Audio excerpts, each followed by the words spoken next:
This is my video update on this Saturday afternoon, December the 30th.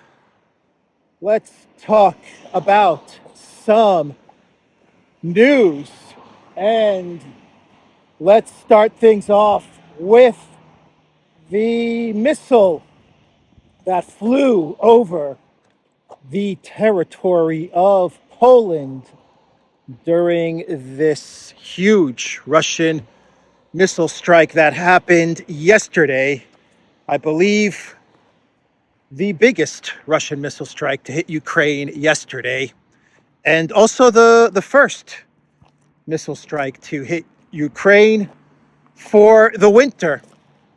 And one of the missiles, well, apparently one of the missiles, Russian missiles, flew into Poland, 40 kilometers into Poland, and then diverted out of Polish territory and back into Ukraine. Now, this could have been a Russian missile.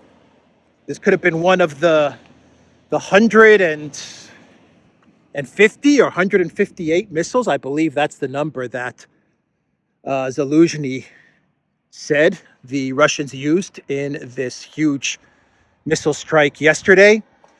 So one of the missiles might have been Russian that went into Polish territory. It might have also been a Ukraine air defense missile, like what happened last year when an S-200 trying to shoot down a Russian missile landed in Poland and actually ended up killing 2 Polish citizens. Where does this go? So the interesting part about this story is it's not really about the missile, whether it was Russian or Ukrainian. The interesting part about this story is that, unlike last year, when word got out that a missile had crossed over into Polish territory, NATO was quiet. The Polish authorities were quiet. Yes, they came out and they said, most likely this is a Russian missile, but they didn't come out and say this is an Article 5 situation. We didn't get the collective West media coming out and running with stories talking about an Article 5 scenario. Russia has sent a missile into Poland. There was none of that. Stoltenberg was, he was nothing, not a peep out of Stoltenberg. I don't even think Elensky came out with a comment saying, oh, look, a Russian missile, Article 5, Article 5, Article 5, Article 5. Elensky was quiet, I think. Maybe he came out with a statement, but it didn't get any traction if he did. I didn't read a statement from Elensky talking about this missile. I could be wrong about that, but either way, this story was very, very much on the down low. Not a lot of hype around this missile that crossed over into Poland. Now, maybe this is because the missile didn't actually land in Poland or hit something in Poland or kill people in Poland. That could be one of the reasons. But I don't think so. I just think that at this moment, NATO, the collective West, they understand that this war is over, and there's going to be no Article 5, no NATO intervention into this conflict. And so they just kept quiet. They just kept quiet. And of course, this could be a dynamic of the strained relations between Poland and Ukraine. I think you still have the truckers blockade that is taking place between the borders of Poland and Ukraine. So I think that was the interesting part to this story. Not much talk about it, about this missile. No Article 5, none of that stuff. Should we cross over? Yeah, let's cross.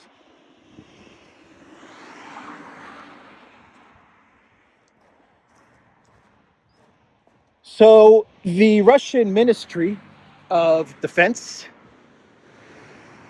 they came out with a statement yesterday giving some details on the big missile strike.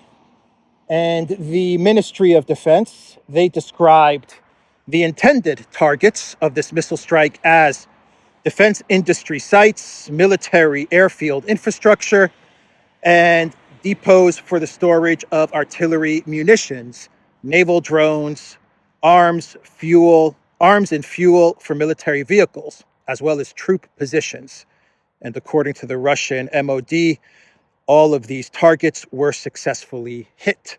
And Ukraine's military commander, Zelensky, he said that the Russians used at least 158 separate launches, missile launches. And he claimed that 27 drones and 87 cruise missiles were intercepted. So 158 launches, 27 plus 87 were intercepted. That is according to Zelensky. And Ukraine, they retaliated yesterday to the Russian missile strike throughout all of Ukraine.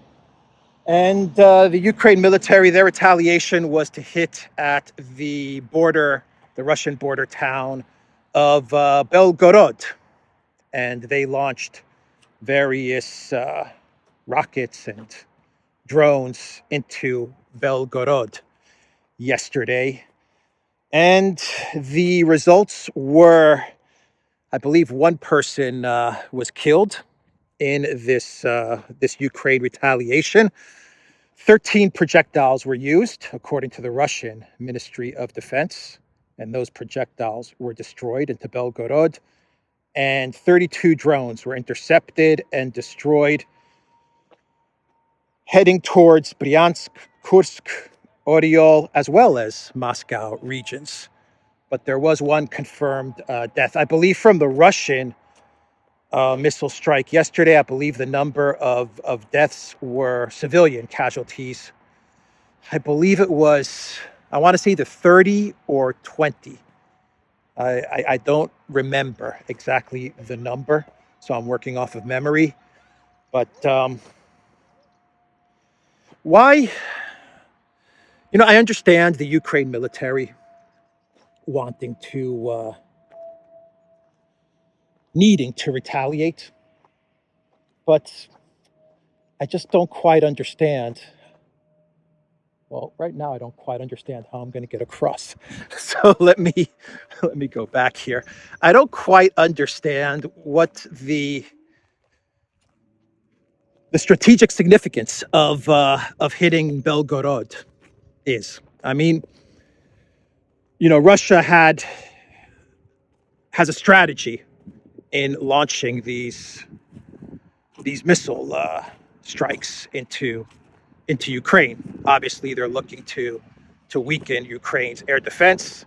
They're looking to take out military infrastructure, deplete Ukraine's air defense missiles, and they have a clear strategy. But this retaliation doesn't seem like it has any military strategic value at all. They're just kind of hitting the border town of Belgorod, and they're just trying to cause civilian casualties, it seems. That's it. I just don't understand what is the military significance of going after this northern border town at this point of the conflict. I mean, if you're going to retaliate, at least retaliate with something that provides some sort of a strategic benefit. And on top of that, if you're Ukraine and you're already low on rockets and ammunition and missiles and just about everything, if you're already low on all of these things, why waste it on what appears to be just a media PR stunt? I don't know. Maybe I'm missing something. Maybe there is a strategic significance in going after Belgorod and Bryansk, but I don't see it, to be quite honest. Anyway, the narrative over the past year and a half that we have been hearing from Ukraine and from the collective West, which is Russia is running out of weapons. Are you all familiar with that narrative? I think everyone that has been watching this channel is familiar with that narrative. Well, the narrative has shifted, and we now have the Ukraine Minister of Defense, the new Minister of Defense, Mr. Umerov. After yesterday's missile barrage, he came out and said that Russia has missile reserves that can last for a really, really long time, is what he said, basically. With such missile reserves as Russia has, missile attacks like today can continue regularly. That is what Mr. Umerov said. Much different than the rhetoric last winter, which was that Russia's running out of missiles. Any day now, Russia is running out of missiles. Who was that Bellingcat reporter? I forgot the guy's name, but he put out a tweet which actually said tomorrow. Like, he actually put like a time on it, and I think he put out the tweet like in December or November last year, and he was like, "My sources are telling me that tomorrow or in 2 days, that's it. Russia's out of missiles." So I mean, that one didn't age too well, that post. But you have the defense minister saying that these missile strikes, given Russia's abundance of weapons, they can just go on regularly for the foreseeable future. So a big change in narrative, and you have the Ukrainian Air Force. They are saying that the Russian missiles, the supersonic missiles, are unstoppable. Unstoppable. That is the words they are using. Unstoppable. And that is what the Air Force spokesman, I believe his name is Ignat. That is what he said in a statement yesterday as well. The Air Force spokesman claimed that since the launch of Moscow's military operation in February 2022, Russian forces have fired 300 Kh-22 and Kh-32 rockets across Ukraine. He stated that Ukrainian air defense systems have not been able to intercept a single one of them. That is an interesting statement, because last year the narrative was that Russia launched, I don't know, let's say 100 missiles towards Ukraine, and Elensky would come out and say that the Ukraine air defense destroyed 105 of those 100 missiles, right? I'm exaggerating a bit, but not by much. I'm not exaggerating too much. That was what we heard all last year. Not only that, we heard that the Patriot air defense system was actually able to take down hypersonic, supersonic missiles, whatever. The Patriot air defense system was able to pretty much take down everything. And that was considered to be a big technological win for the Patriot. And now you're getting a report from the Air Force spokesman saying that the Ukraine air defense has not been able to take down not a single supersonic missile, not one, which is quite an admission. The Russian supersonic missiles have had a 100% success rate. So Elensky went to Avdeyevka yesterday. At least that's what the video that he posted on social media shows. He stood in front of the Avdeyevka sign, the sign as you enter the outskirts of Avdeyevka, and he posted a video.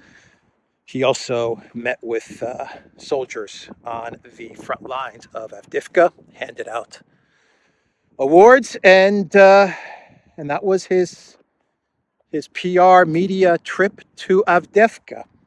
Now, two things about Elensky's trip to Avdeyevka. The first thing is that a lot of people are wondering if this is a green screen. I personally don't think this is green screen, but some people are saying this might be green screen. Elensky in front of the Avdeyevka sign. Maybe. I don't think so. From what I understand, this specific sign is once again on the outer limits of Avdeyevka, and it's not. I mean, it's close to the front lines and the fighting, but Elensky was not in harm's way. That's what I understand. But the other point about this trip, and I'm going to have to put on. It got windy all of a sudden, so I'm going to have to put on my dead cat in a bit. Let me just finish this one story. The other part about Elensky's trip to Avdeyevka is, does the Elensky curse? Does it carry over to locations? I'm just curious. We know the Elensky curse is about people, but does it carry over to locations? Because Lord Bibo, he made an interesting point. He said that in the past, when Elensky would visit various war zones, for example, Bakhmut, various towns and villages, those towns and villages would inevitably end up in the hands of the Russian military. And those towns and villages would actually fall pretty quickly once Zelensky visited those areas.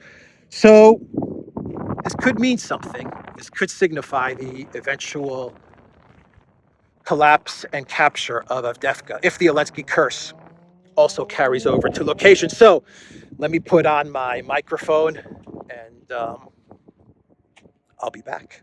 It was not windy when I started this video, and all of a sudden the wind just picked up, just came out of nowhere. So I put on the microphone with the dead cat on it. And usually when I do the videos, if there's no wind, I prefer to not have the microphone, because the microphone adds just a little bit of weight. And when you're holding the camera, the phone, it makes a difference. Just like that one extra ounce or two of weight, it tires your hand out. So anyway, let's get to the next story. And sticking with Ukraine, we have a story about Elensky's arch enemy, not Arestowicz. We'll get to Arestowicz later on in this video. I'm talking about the other Z man, Mr. Zaluzhny, the commander-in-chief of the Ukrainian armed forces, and his assistant. She's his assistant, but from what I understand, a voluntary military assistant. She gave an interview the other day, and her name, by the way, is Alla Martinuk. And she gave an interview to a podcast the other day. And here is what the 37-year-old former theater and TV actress, who was serving as a volunteer external advisor to Elensky, said, and I quote, "I now see when someone gets a summons, the mothers immediately write that they are already hysterical and almost immediately say goodbye to the lives of their sons. But I tell you, this is not right. All this hysteria is not needed. You need to believe that your son is a hero and the flower of the nation. We will all die anyway. Leaving this life with dignity is much better than walking down the street and having a brick fall on you or a car run you over. Now, this comment got a lot of attention, and a lot of Ukrainians, especially mothers of Ukrainians that are either on the front line or could possibly be mobilized to go to the front line, they were very upset with Miss Ala Martinuk's statement. And she actually had to put out a video after she said this on the podcast to say that her statement about we're all going to die anyway, and it's better to die on the front lines than to have a brick fall on your head.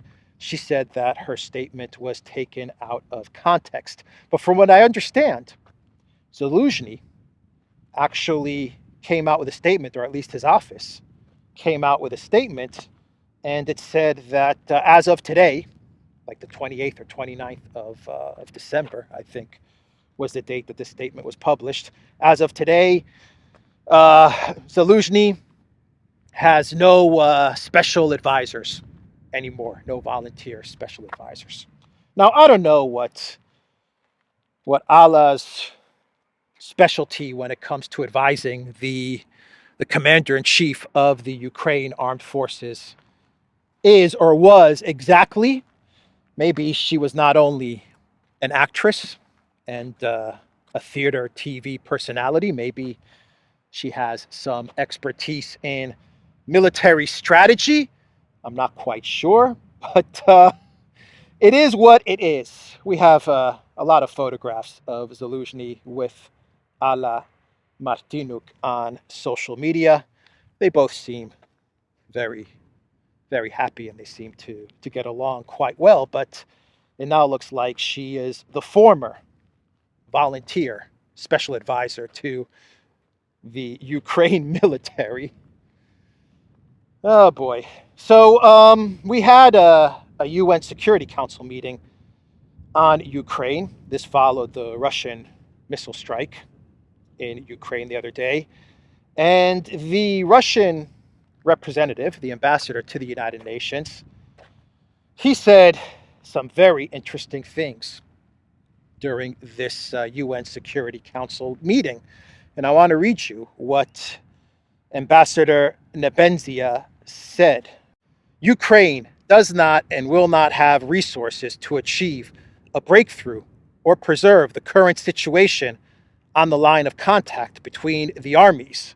The military plans of the regime in Kiev have ended in a complete fiasco.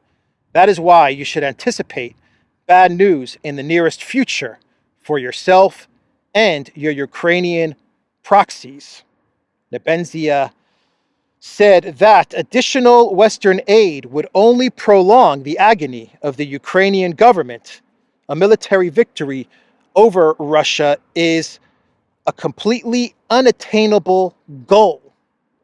And then Nebenzia said that Ukraine has wasted a good opportunity to strike a peace deal with Russia during the negotiations held in March and April of 2022.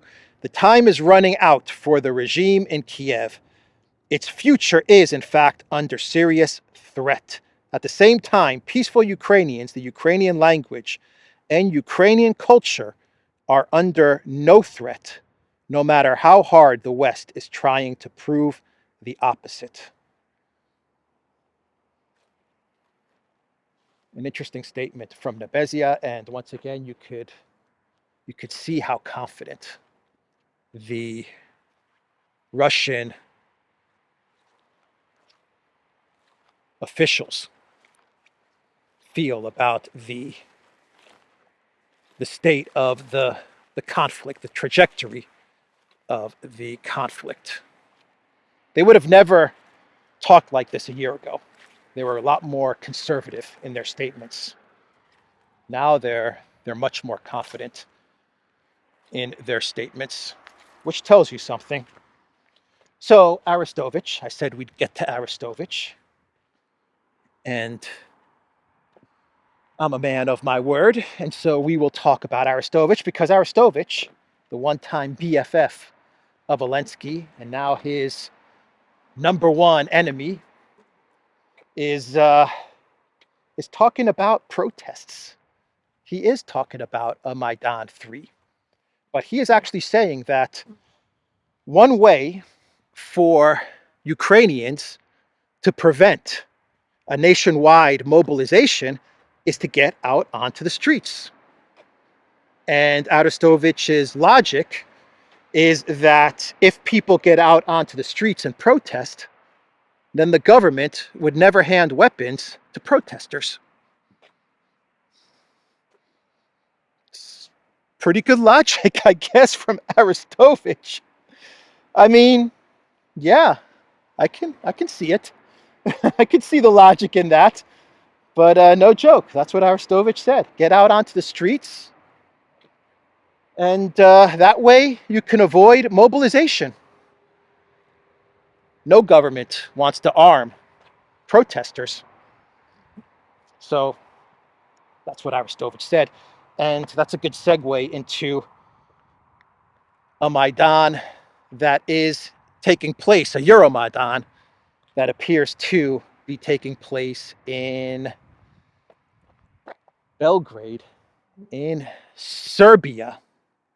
And I believe this is the second week now that you have protests in Belgrade. And this time around, the protesters, they've set up tents at on a street in the city of Belgrade, and it looks like they're trying to put together a type of a Maidan, a Euromaidan display in order to get the Vučić government to have a do-over, to redo the election, specifically in the city of Belgrade. And the call was made by one Nikola Ristic, who is a member, I guess he's a member of the political party, the EU-sponsored party Serbs for Violence. I mean, Serbs Against Violence. He called on people in Serbia to bring tents, blankets, bags, lamps, food, water, and everything else, and set up a tent city. And when you look at a lot of the images from this Serbia Euromaidan, you see a lot of EU flags. You actually see flags which actually say Euromaidan on them, which is kind of spelling it out, I guess, for everyone. But yeah, they're trying to put together a Maidan 2023, 2024.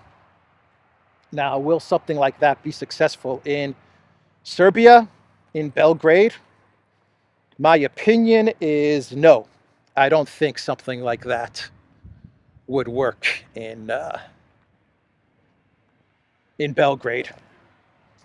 I think that Vučić, unlike Yanukovych, Vučić is much more clever than Yanukovych, and Vučić has a firm control of the media as well, and I think he'll figure out a way to deal with these protesters. But we'll see. Don't underestimate the resolve of the European Union, the EU, the NGOs, the globalists. Do not underestimate them. And of course, the Serbian people. I believe a large majority of the population in Serbia, they want nothing to do with this Euromaidan tent city that is trying to be formed in Belgrade. But we'll see. We will see what will happen, and we'll see if this thing gains traction. I imagine the NGOs are are starting to give the protesters a lot of money and material and food and flags and whatever else they need to give them so that they can keep them out on the streets and build this tent city up. But we'll see.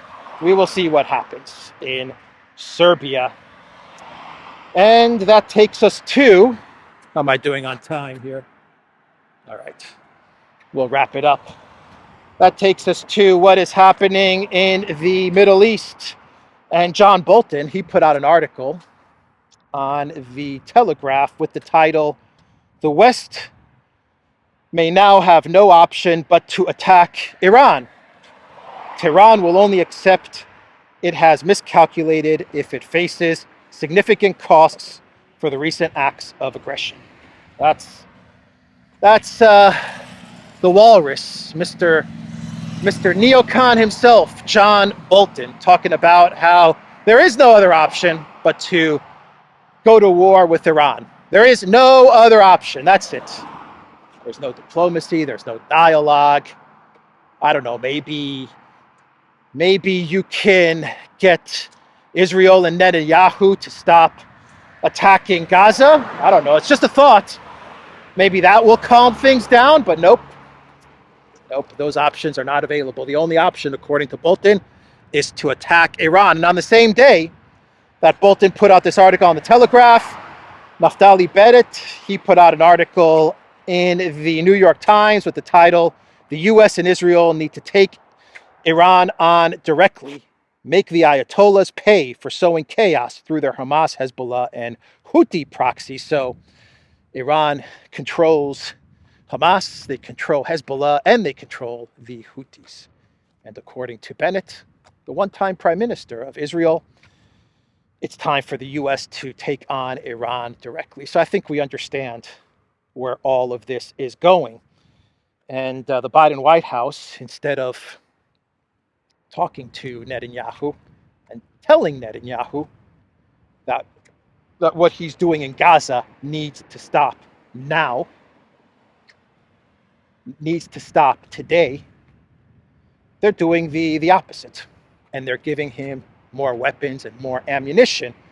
And they're doing this without the approval of Congress. Not that Congress would prevent weapons from going to Israel, but for the second time in a month, the Biden administration, according to the Associated Press, is bypassing Congress to approve an emergency weapons sale to Israel, as Israel continues to prosecute the war against Hamas in Gaza under increasing international criticism. And the weapons amount that was approved by the State Department by Antony Blinken was $147.5 million.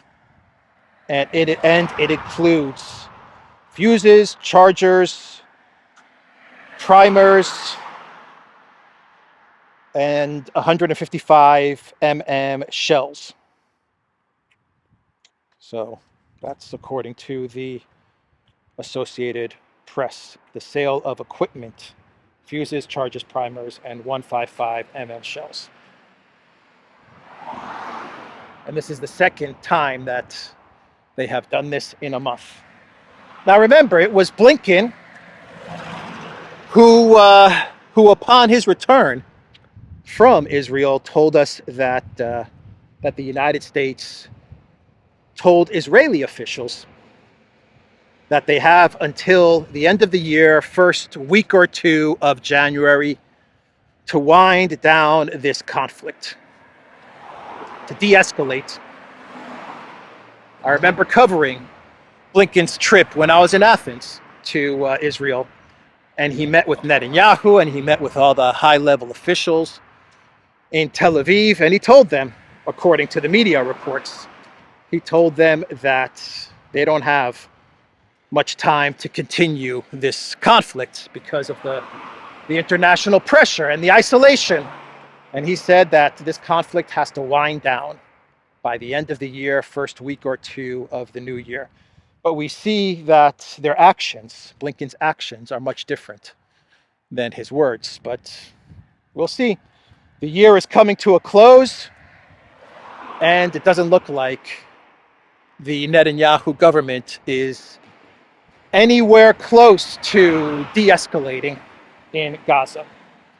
So one more story, and then we'll get to a clown world. And in Argentina, the government of Javier Milei has officially pulled out of BRICS.